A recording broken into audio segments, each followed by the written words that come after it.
কোটি কোটি মার্কিন নাগরিকের কর ছাড়, বাড়তি ট্যাক্স রিফান্ড, ওভারটাইম ও টিপসের আয়ের বিশেষ সুবিধা সহ ট্রাম্প প্রশাসন তাদের অর্থনৈতিক নীতির প্রথম বছরের সাফল্য তুলে ধরেছে।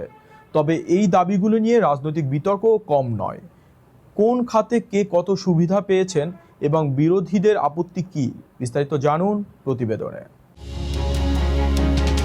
আমেরিকার ২৫০তম স্বাধীনতা দিবসের সপ্তাহে নিজেদের অন্যতম বড় সাফল্যের কথা তুলে ধরেছে ট্রাম্প প্রশাসন। হোয়াইট হাউসের দাবি, ১ বছর আগে কার্যকর হওয়া ওয়ার্কিং ফ্যামিলিজ ট্যাক্স কাটস আইন ইতিমধ্যেই কোটি কোটি মার্কিন নাগরিকের জীবনে ইতিবাচক প্রভাব ফেলতে শুরু করেছে।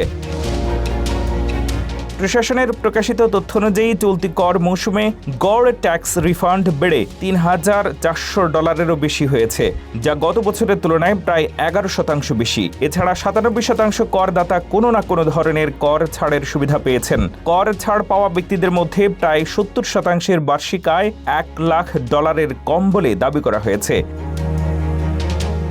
হোয়াইট হাউস জানায় ২,৯০,০০,০০০ বেশি কর্মী ওভারটাইম আয়ের উপরে কর ছাড় নিয়েছেন। ৩,৫০,০০,০০০ বেশি প্রবীণ সোশ্যাল সিকিউরিটি আয়ের কর ছাড় পেয়েছেন।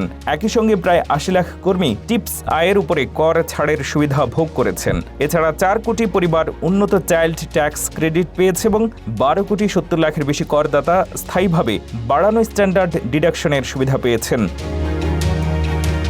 এদিকে শিশুদের ভবিষ্যৎ সঞ্চয়ের জন্য চালু হওয়া ট্রাম্প অ্যাকাউন্টে ইতিমধ্যেই প্রায় ৬০ লাখ অ্যাকাউন্ট খোলা হয়েছে। এর মধ্যে ১৪ লাখ শিশু সরকারি $১,০০০ প্রাথমিক অনুদানের জন্য যোগ্য হয়েছে। প্রেসিডেন্ট ট্রাম্পের দাবি, এই কর নীতি কঠোর পরিশ্রমী আমেরিকানদের হাতে আরও বেশি অর্থ ফিরিয়ে দিচ্ছে এবং মধ্যবিত্ত পরিবারের অর্থনৈতিক ভিত্তি শক্তিশালী করছে। তবে ডেমোক্র্যাটদের অভিযোগ, এই সাফল্যের চিত্র একপাক্ষিকভাবে তুলে ধরা হচ্ছে এবং আইনটির দীর্ঘমেয়াদী অর্থনৈতিক প্রভাব নিয়ে এখনও গুরুতর প্রশ্ন রয়ে গেছে।